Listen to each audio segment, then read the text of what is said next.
Hello, I'm Brian Fitzgerald, the Golf Doctor, and today we're going to take a look at my favourite putting distance drills. So one of the places people hemorrhage their golf score and they just leak shots everywhere is on the putting green. And generally it's not so much that they miss short putts, although that can happen. It's mostly because they have poor distance control. So I'm going to show you some ways that you can work on improving your distance control with these drills. So if this is your first time to this channel, welcome. This channel is all about helping you play better golf and lowering your golf score. And if you're interested in being notified of when all my tips come out, which is every Monday morning, 9 AM Melbourne time, just hit the subscribe button below and click the bell notification and you'll be notified as they come through. So as I said, today we're going to look at some drills that I use regularly to work on distance control. So following on from last week's video, which was all about putting training rather than putting practice, and if you want to take a look at that one, I'll put a link to that video at the top of the page. We're not practicing our putting, we're training our putting. And all of these drills that I'm going to show you today are all aimed at improving the skill and getting you in better control of your distance. So how do we control our distance when we putt? So a lot of people think it's how you feel, it's how hard you hit it. There's actually a much better way, and I'm going to talk you through it. So I've got a free app here that I can recommend that you use. It's called Metronome. It's a free app. This is an iPhone. You can easily pick it up from the iTunes store for free, and you can see there that the putter, the little metronome's going tick-tock and going back and through. So what I try and do is, as I'm putting, I try and get my putter going back and through at the same speed. So that's set to 50 beats per minute, which is really good for me. Yours might be a little different. But the thing about it is it doesn't change from putt to putt. If I have a longer swing, it's still 50 beats per minute. I just take the putter back further and follow through further. If it's a short swing, it's shorter, back and through, but I'm still at 50 beats per minute. So I think it's a great little training aid, and it's free. So I would normally just put it down on the ground there, and I would just be taking my putting stroke and just trying to sink in the feel of what 50 beats per minute looks and feels like. Little swing, still 50 beats per minute. Bigger swing, still 50 beats per minute. So by using that metronome, it really does help to give you a feel. So it just simply means when I'm standing over the ball, all I'm thinking about really is what my length of swing is. I'm not really too worried about how hard I hit it or how fast I swing it because I've synced my putting stroke to the metronome. So I just stand over it now and I'm just thinking in terms of what length of swing do I need to hit to get that ball inside that 3-foot circle. And it just trickled out the back, but it's not too far away. So it's a much easier thing. And I'll let you in on a secret. When I get out on the golf course, I'm actually thinking tick-tock. I can hear it in my head when I'm putting. So that's a really good way of doing it. Alternatively, you could use a little thing called blast motion. And blast motion is a sensor that fits in a cap on the end of your putter, and it measures your backstroke time and your forward stroke time. And according to blast motion, it should be 0.6 of a second going back and 0.3 of a second coming through. Now, I agree that the downstroke should be half of the backstroke.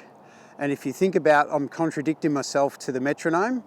When I was swinging the metronome, there was nothing in the way. As soon as I impede the stroke by coming and colliding with our golf ball, it shortens my follow through. So it does change things a little bit. But with blast motion, it's 0.6 and 0.3. Now some people are different. I can't get to 0.6 and 0.3, I've got to be honest. Mine's about 0.65, 0.66, somewhere around that. So it's 0.66 of a second going back, and my downstroke, if it's 0.66, should be about 0.33. So as long as it's in the range of a 2-to-1 ratio. So I'll put a link to the top of the page there on a video I've already done about Blast Motion. Just a disclaimer, I don't sell them. They're a bit hard to get in Australia, but if you do a bit of a search, you'll find them. Blast Motion themselves don't deliver to Australia and don't post to Australia.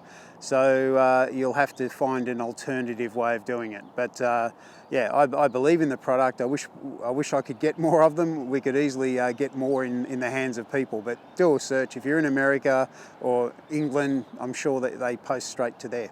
So that's a great little training method for putting.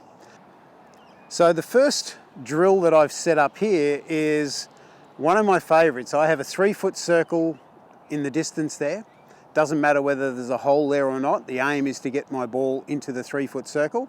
And I've put some pitch mark repairers down here, starting at 15 feet and going 15, 18, 21, 24, 27, and 30. You can go as far back as you like, but for today, we're just going to work on that.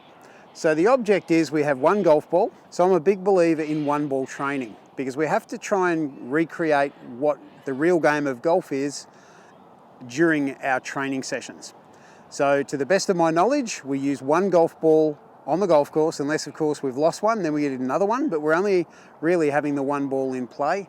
So we need to do this with one ball and not hit multiple shots. I can easily stand here with 3 or 4 balls and I would get it pretty quickly.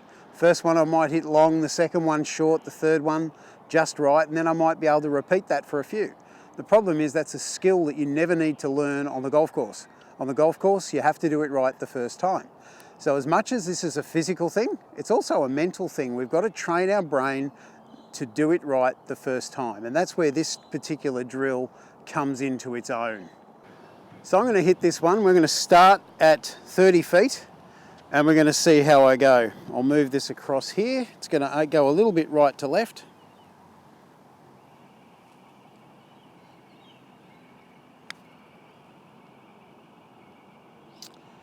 That got up there, it just got in the front door.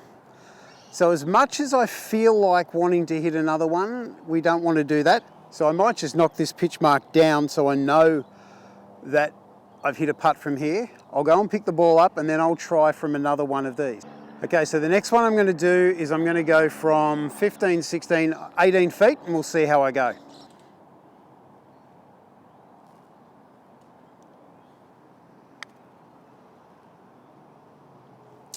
Okay, so that one's finished inside the circle, so I'm now 2 from 2, so I'll knock that one down as well, and I'll go and pick up another one. Okay, so I'm 2 from 2, so now I'm going to have a go from 27 feet.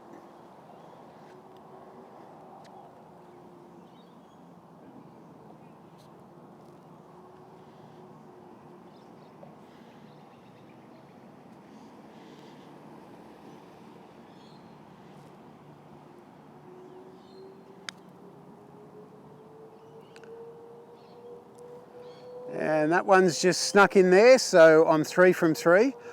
I won't keep going with it, but that's a great way of practicing. So you can do it, and it's unlimited in how much you can do. But the secret is to do it from one ball. Keep a tally of your score. You're not going to get them all in. Write them on your notes function of your phone, and then check what your PB is periodically.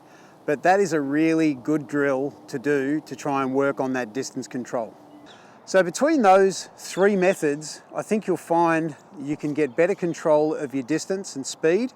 And if you can do that, you're going to have less putts during the round of golf. And the more you can reduce the amount of putts, you lower your score, you'll enjoy it more and you'll play better golf. Thank you very much for letting me help you with your golf. I'm Brian Fitzgerald, the Golf Doctor, and I look forward to seeing you in my next video.